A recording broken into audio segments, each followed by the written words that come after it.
种下了自由的种子，让它改变每一寸土地，带走了故乡的尘土，扬洒在我每一寸脚印。前路漫长，却不离不弃，风沙吹我脸颊，越痛越向前而去，就让岁月抚平这痕迹，泪水送走这别离，待我归来时才拥抱你。时光吹着赤脚的孩子奔跑，迎接着风雨，待我归来时花开满这天地。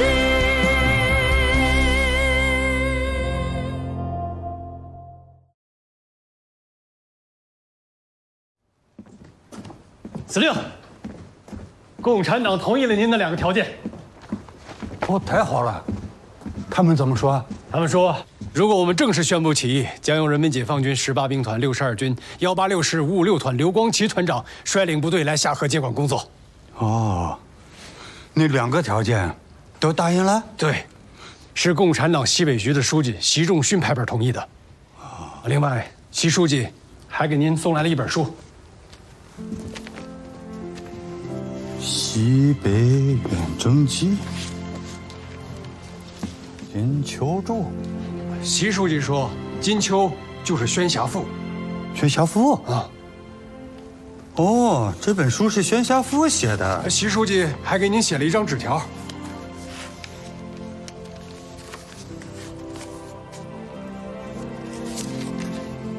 哦不，这是习书记抄写的一首宣侠赋写的诗。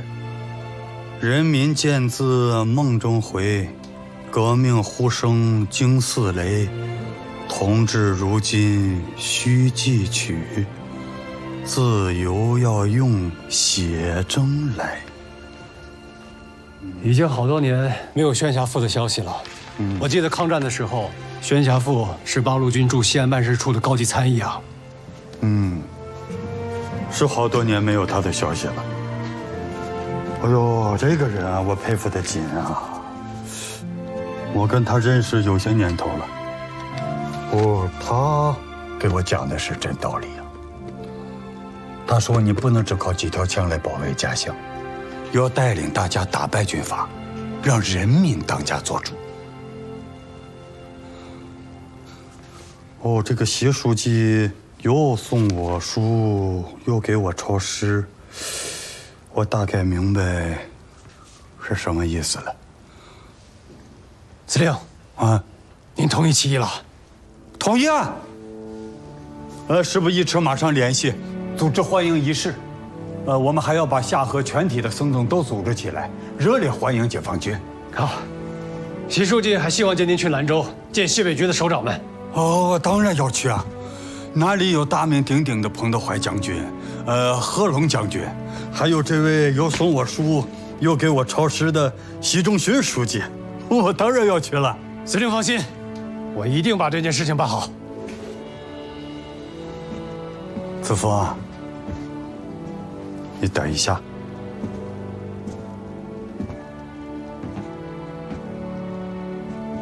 我问你个问题，你要如实的回答我。好，你是不是共产党？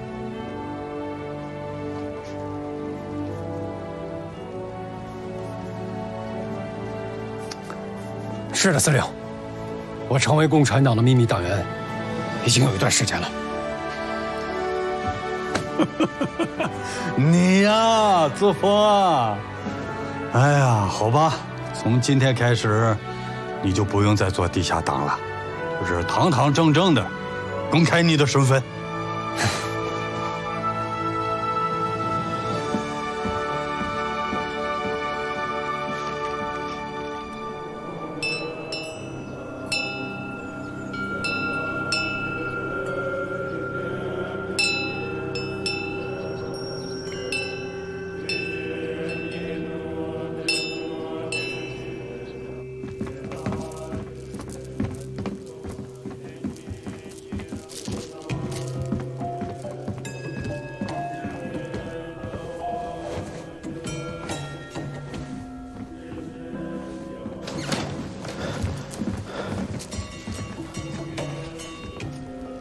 你们从悉尼那边过来，快说说，那里现在是什么情况？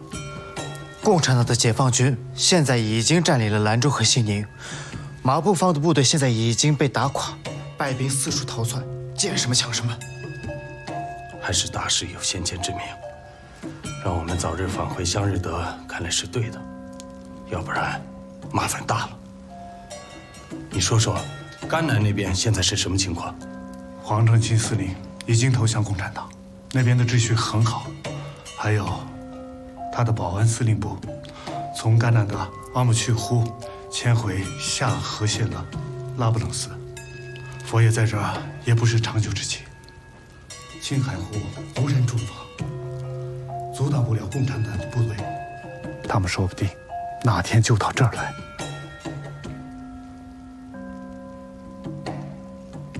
你们两个辛苦一下，去一趟兰州。兰州？那不现在已经变成共产党的大本营了吗？看不听以前送2个人去兰州学习，把他们接回来。另外，在来回的路上也仔细观察一下，看看共产党的政策到底怎么样，看看共产党的军队到底怎么样。boss。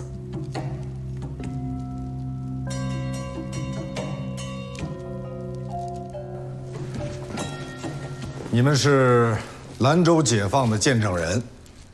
兰州解放之后，2位什么感受啊？无比欣喜啊，无比欣喜！尤其看到广大的信众百姓可以安居乐业了，摆脱了青年阿玛的黑暗统治，我们也是无上的喜悦。只是。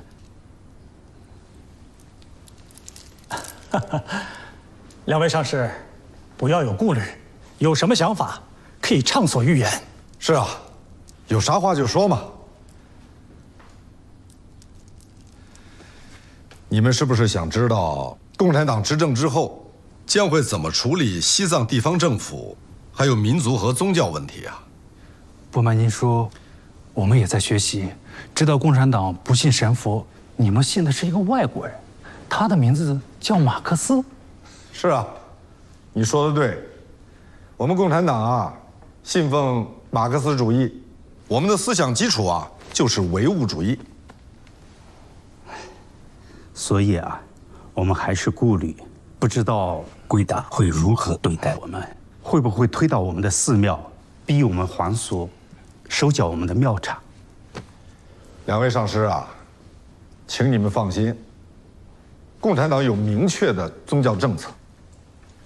我们既不会推倒寺庙、收缴庙产，更不会逼你们还俗。解放之后啊，涉藏地区各族群众的宗教信仰自由都会得到保障，寺庙僧侣起居咏颂，一切照旧。这是真的啊！在这儿啊，我向你们保证，将来的新中国一定会保护合法宗教活动。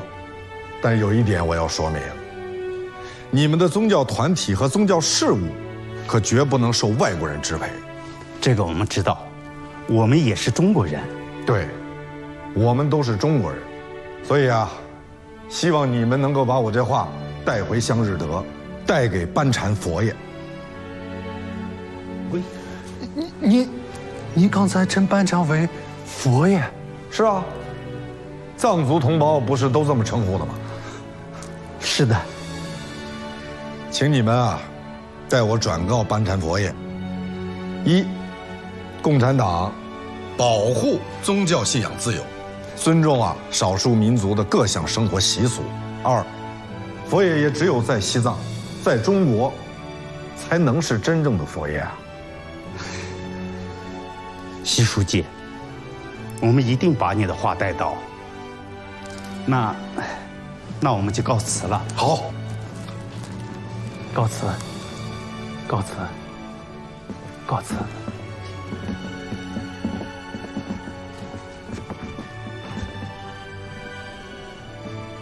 习书记，你称呼班禅一个10几岁的孩子为佛爷，这要是传出去，恐怕影响不好吧？有啥影响不好吧？藏族同胞不都这么称呼的吗？我叫一声佛爷，受不了了。范明同志啊，我看你这个思想啊，得转变转变了。这不仅仅是一个称呼，这是我们的态度。如果要想做好民族工作啊，我们就得把我们的善意、尊重、诚恳传递过去。或者说啊，也只有这样，才能稳定局势、平定叛乱、收获民心，逐渐实现民族地区的团结和发展嘛。明白了。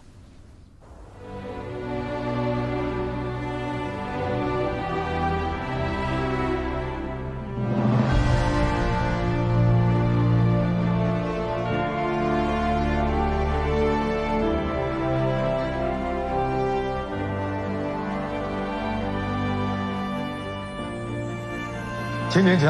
好。哎呀，黄将军，欢迎你的到来啊！这个夏河现在的情况都还好吧？向您汇报，夏河的交接工作已经顺利完成，有2万群众夹道欢迎解放军，夏河各族人民全体僧众，都解放了，永远摆脱了旧社会，踏上了新社会的光明大道。好，来。哎呀，这是一面旗帜啊，一定要把它展示给其他少数民族。来，快请坐。黄将军啊，你为西北设藏地区和平解放做出了贡献，也为全国少数民族走上革命道路树立了榜样啊。习书记，我真的受之有愧。我今天能走上这条光明的路，完全是您指引的好。哎，说哪里话，这是我的工作，我应该做的嘛。您上次答应我那2个条件，真的就是让我彻彻底底的相信了，共产党确实是说话算数的啊，他处处为咱农牧民着想。我也更要感谢你啊！来，请喝茶。好。黄将军，你对设藏地区的情况最熟悉、最了解。是，以后有什么建议，还是希望你能继续畅所欲言，我们共同把西北民族工作做好。所以，不管遇到什么问题或者难办的事情，您就随时来找我。我可以直接随时来找您？当然，随时来找我。哎呀，您对我的关照真是细致入微。你看，你上次托人给我带的那本《西北远征记》，我非常感动。我知道，你跟宣侠父同志的感情很深啊。只是可惜，他牺牲的太早了。我也很后悔，我没有早一点加入到革命队伍中来。现在也不晚，我们一起啊，摸索探讨解决西北民族问题的好办法。习书记，从今往后，我一定尽我自己最大的努力，好好工作，知无不言，言无不尽，做一个对国家有用的人。那我就谢谢你了。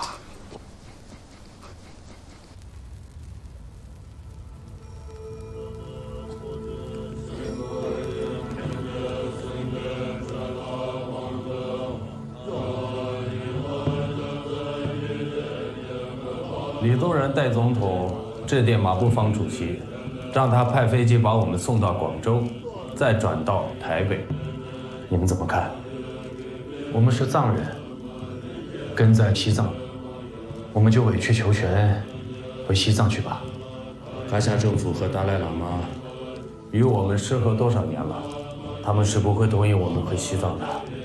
要我说，就去新疆，通过新疆再到国外去。我也连台湾都不愿意去，更不会到国外去了。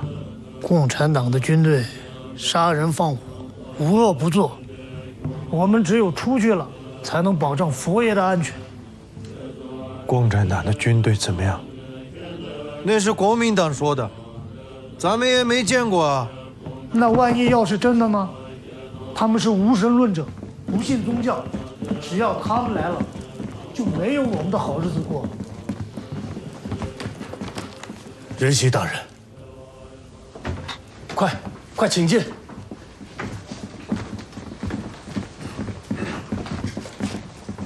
这一路辛苦了，快说说，你们那里现在到底是什么情况？我看见有解放军就驻扎在下河，黄正兴的保安部队已经改编完了，所有信众相安无事，大家都正常放牧，正常参拜。那寺院和僧众都完好吗？完好，一点没受损失。我到了拉卜楞寺，还去了禅定寺、朗木寺，都没事。朗木寺你都去了？是啊，我原本以为我到不了，但是现在解放军进驻，山上的土匪一时半会儿都不敢下来，这路上好走多了。兰州解放的时候，我们就在城里边，解放军秋毫无犯。我专门去廊州清真寺看过，清真寺也被共产党保护起来了。那，你们有没有见到共产党的大官？见到了，彭德怀和习仲勋2位领导。这些共产党的大官一点架子都没有，可爱可亲。是吗？仁熙，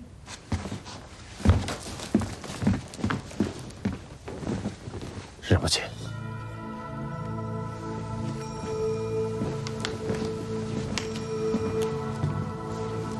你们都坐下吧。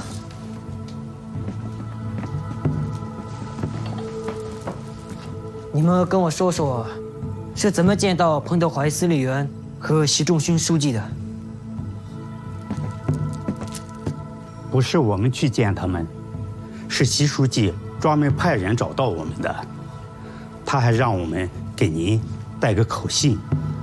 他说了2点：第一，共产党保护宗教信仰自由，尊重少数民族生活习惯；第二，他说，佛爷只有在西藏，在中国才能成为真正的佛爷。他们也叫我佛爷。是的，是的，千真万确，我俩亲耳听到的。佛爷，您可千万不能上当啊！这共产党最会蛊惑人心，他们是无神论者，怎么会容得下我们？你的担心我曾经也有，但是共产党的习仲勋书记说的对，只有在西藏，只有在中国，我才是真正的佛爷。佛爷，您这是要投共产党吗？请恕我直言，我可不认他们。我不能眼睁睁地看着佛爷上了共产党的当，掉进火坑里呀！我认为，仁熙，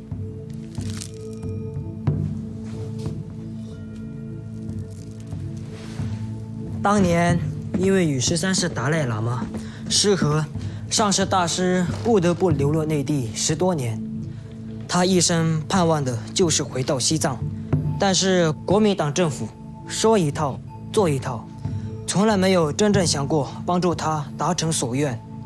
后来我在心中暗暗发誓，不惜一切代价，定要实现上师大师的愿望。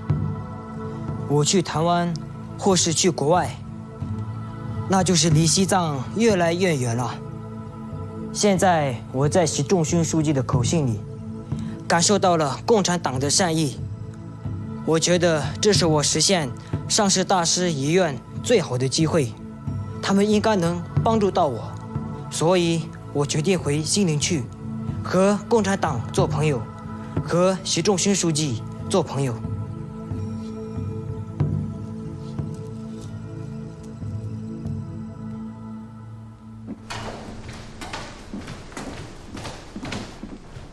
习书记，习书记，你找我们？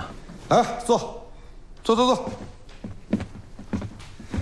你们2位啊，马上要到青海去走马上任，我也要马上赶回西安，所以还是想走之前啊，再跟你们俩聊聊。打搅你们休息了。真没想到组织上啊，把青海省委书记这么重的担子交给我。习书记啊，我也是一样啊，我一个带兵打仗的军人，让我去当这个省主席，我还真有些忐忑呀。这是中央的决定，你们俩也别瞎谦虚了啊。坐吧。到了青海以后，要坚决贯彻中央和西北局的方针政策。大的方面我不担心，你们班子成员研究决定。但是有些问题啊，我还是想再多唠叨两句。习书记啊，青海刚刚解放，工作啊千头万绪，我们也是想来向您请示一下，青海的工作接下来重点应该放在哪里？青海是多民族地区，依我看啊，民族问题就是头等大事。所有工作如果脱离了民族问题，那也就是脱离了实际。搞不好民族团结，一切都是空谈。石室班禅现在就在青海，这个情况你们都了解吧？了解。班禅先生啊，8月下旬就从塔尔寺搬到了香日德。香日德是唐波古道的一个重要驿站，出入西藏的人，尤其是重要人物，大多都会在这里停留。自从9世班禅被迫离开西藏，到了青海，到现如今，10世班禅又从塔尔寺搬去了香日德。我想，一方面啊，他们是为了避开马步芳溃军带来的兵祸；另一方面呢，也是想在那儿静观事态的发展，再决定下一步怎么走。可是我想啊，10世班禅最大的愿望，应该就是回到西藏。所以你们想尽各种办法，务必要争取班禅大师。好，明白了。再一个呢，就是昂拉地区的头人向迁。昂拉地区人口虽然不多，地盘也不大，但是向迁的影响力在涉藏地区是很大的，这也要引起你们足够的重视。总之呢，争取各个部落的头人，这不仅对青海，对整个西藏的民族工作都有着重大的意义，千万不能出现纰漏。是。习书记，咱们现在在青海推行民族区域自治，这是个新课题呀。我们的工作具体应该怎么开展呢？民族区域自治啊，这是我们党一直在摸索的民族政策，对我们来讲也是一场大考啊。具体讲，就是要多斟酌、多审慎，多去倾听老百姓的心声。真遇到什么拿不准、吃不准的问题啊，我建议本着一个原则，做的任何事情，只要无愧于党，把屁股端端地坐在老百姓这一边，就准没错。习书记，我们明天就赶到西宁去，我一定会把各个方面的工作都做好，把青海的事情管理好。好，那就祝你们2位一切顺利。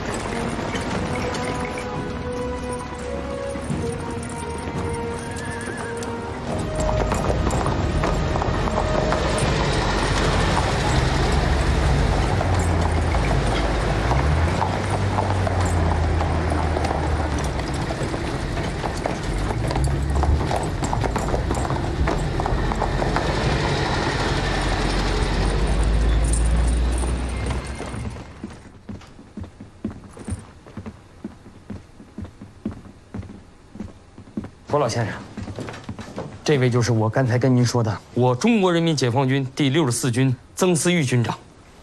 国南福老先生，让您久等了。正是老朽国南福，我响应你们西北局和彭司令员的号召，将准备前往银川，劝降马鸿逵和马红兵。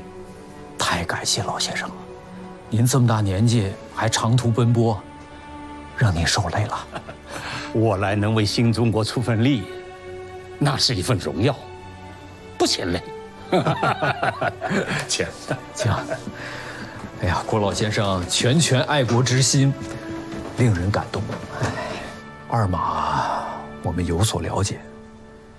您这次去有把握吗？马鸿逵比较难，马鸿宾好些。那就仰仗郭老先生了。我党西北局书记习仲勋同志特意来电嘱咐，郭老安全第一，不可勉强冒险。有你如此大军做我后盾，又是为国为民，那是老朽分内之事，值。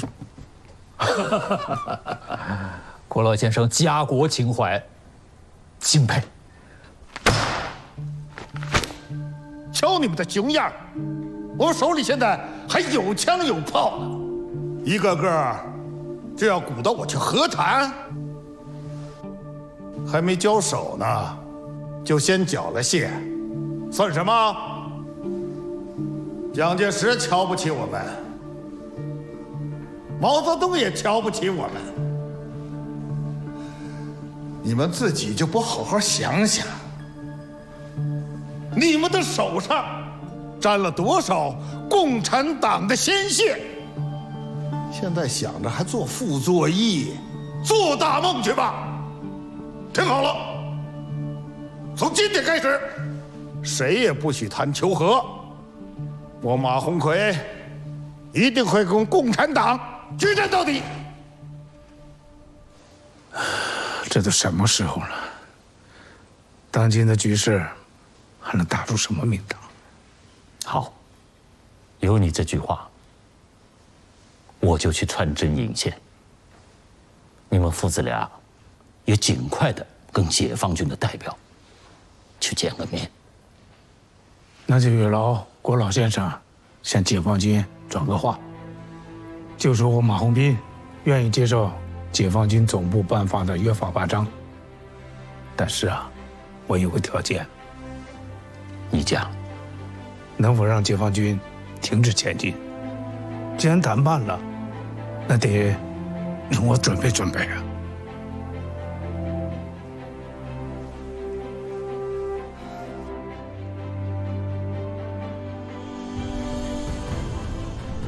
1949年9月23日，马鸿宾、马敦敬父子率国民党军第81军在中卫起义，解放军顺利渡过黄河，直抵宁夏首府银川。马鸿逵逃离宁夏，至此，宁夏全境解放。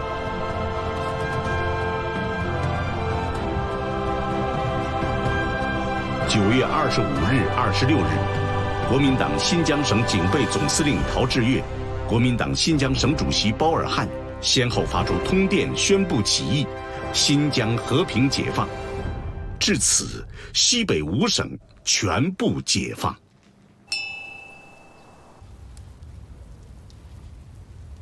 石不清，新中国的开国大典即将举行，按照您的要求，我们拟定了呈送中央人民政府毛主席、中国人民解放军朱总司令的贺电，请您亲阅钦点。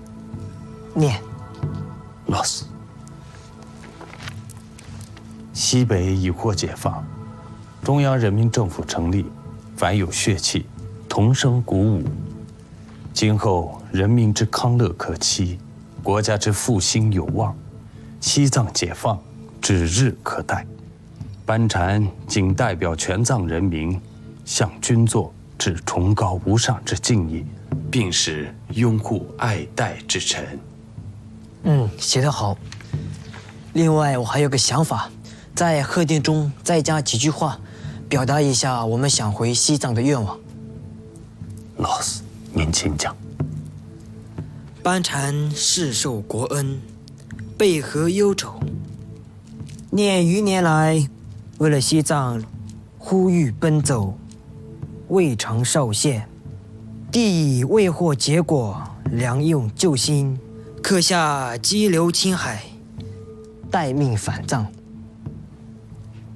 老师，我马上补充。还要给兰州的彭德怀将军也发一份贺电。您请讲。西北已获解放，边民同生欢乐。几久被忽视的西藏人民，亦莫不引颈而望。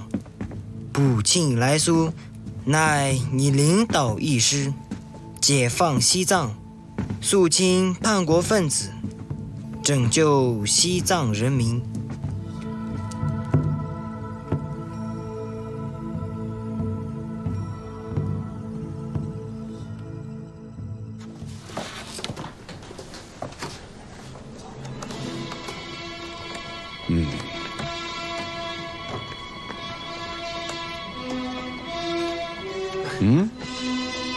这外边什么情况？今天不是开国大典吗？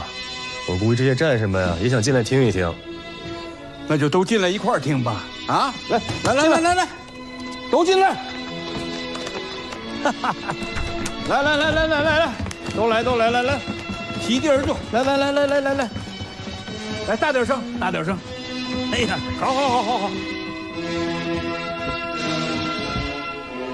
同志们、朋友们，毛主席和各位首长正在缓步走上天安门城楼，准备参加开国大典。此时，天安门广场上锣鼓喧天，红旗飞扬，无数的群众欢呼跳跃，等待着激动人心的时刻到来。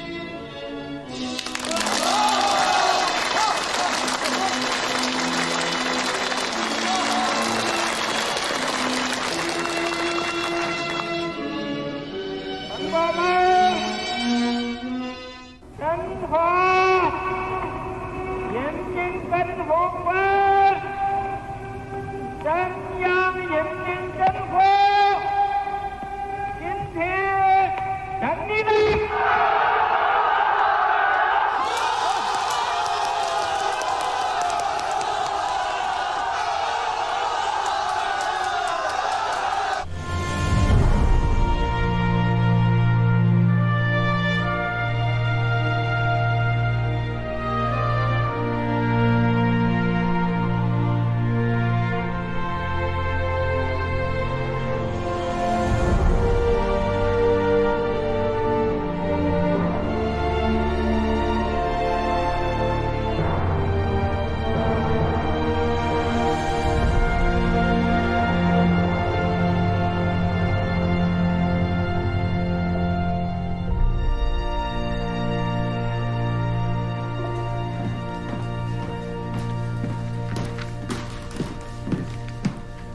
你好，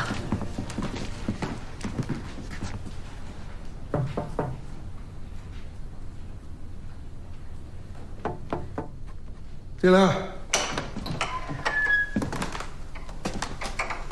还没写完啊？啊，你咋来了？强强呢？哄了半天，好不容易睡了。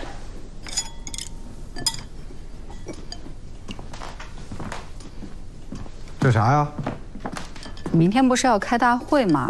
特意找人给你做了套新衣服，拿过来。做啥新衣服啊？这不挺好的？这不浪费吗？你明天那么重要的场面，你不得穿得正式一点？你现在可不是代表你个人，你代表的可是西北局。对。哎呀，我看看。哎呀，还呢子呢。啊。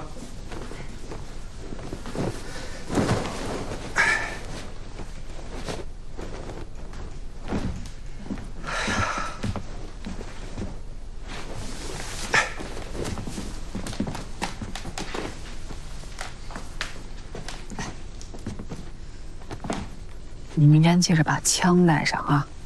带枪干啥？这西安才刚解放，人员成分又那么复杂，带上安全。不用，子弹打不着我。真打不着你啊！不错，挺好。你明天上台收拾点肚子。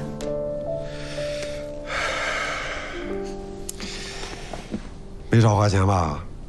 你别管了。哎，正好，帮我看看写的咋样。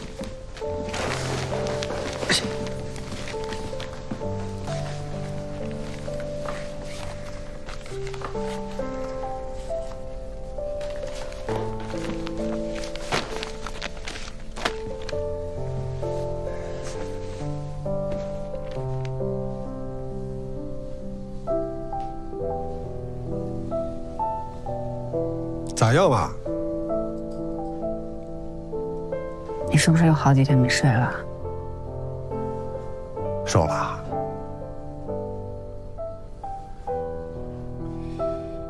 想你想的。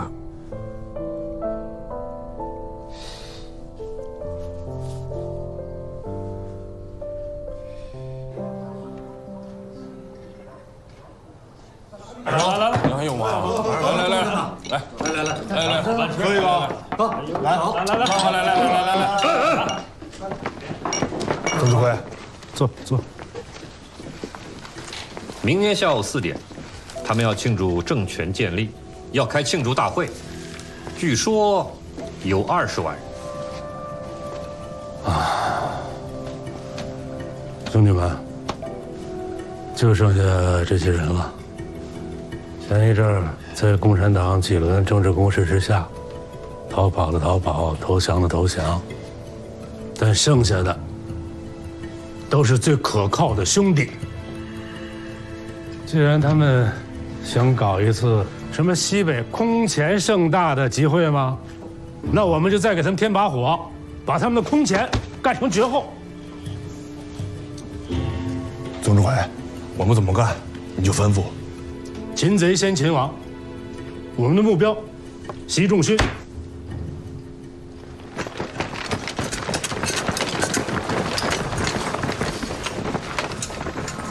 拿着，敲门走，你得跟着我走正门，明白没？走。是吧？哎，你在1号位。好。江海，你在2号位。好。老三，你就在3号位。其余的各个兄弟啊，分散在各个聚义点，确保万无一失。记住了吗？是。总指挥，那您在什么位置？你们不用管我在什么位置，啊，记好各自的位置。但请各位记住了，这次很可能是我们最后一击了。我一定会跟你们在一起。行动，动起来！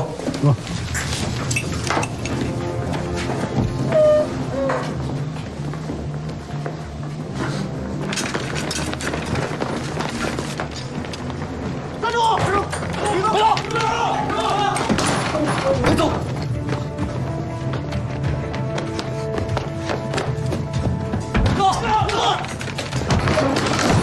走！兄弟们！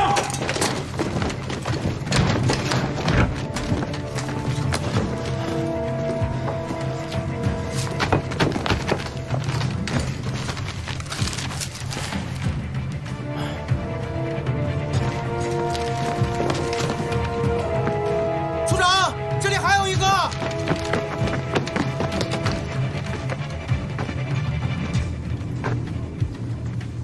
头抬起来，抬起来！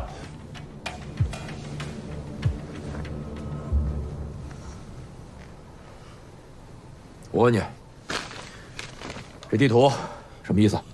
长官，我就是个通信员，他们干什么我真不知道。不知道？证据确凿还不承认？行，我给你次机会，你老实交代，我们轻判你。如果还不说实话的话，就地正法。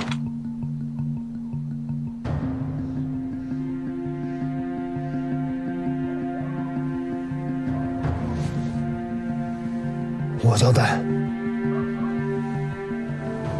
我交代。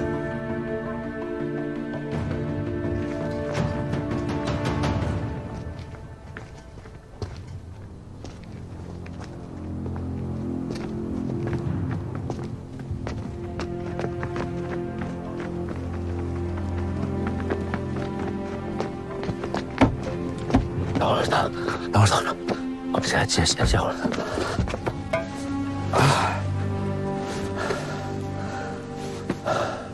老大，共产党把我们一锅端了，取消行动吧。不行，这是咱们最后的机会了。咱们不会成功的。您听我的，咱跑吧，离开西安。党国大师也去了。你走吧，我自己干。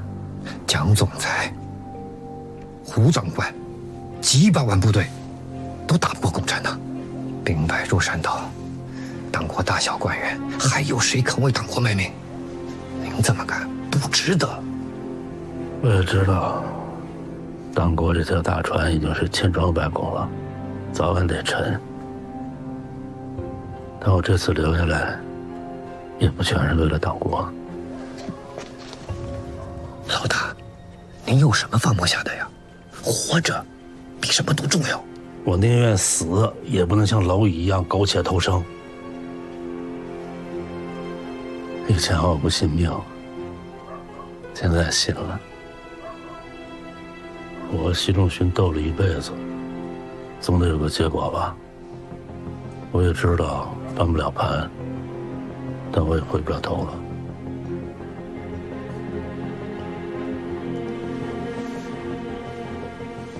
最后一搏成了，名垂青史；败了，我也不怕死有余辜。老大，行了，你走吧，离开西安，隐姓埋名，别说自己干过这个。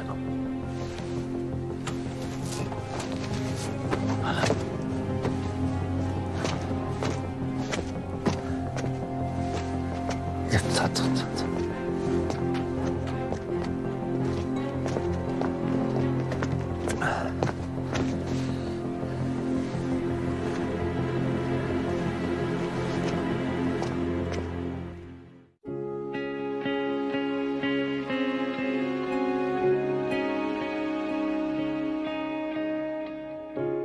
疾风和暴雨结成知己，然后把生命交给企鹅的土地。镰刀与锤头结成兄弟，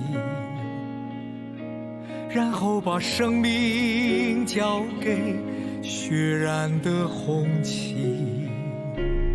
与信仰相遇，找回生命的远近，不懈崎岖，寻觅真理，为强者点击血色红旗，将信念磨砺，撕下火花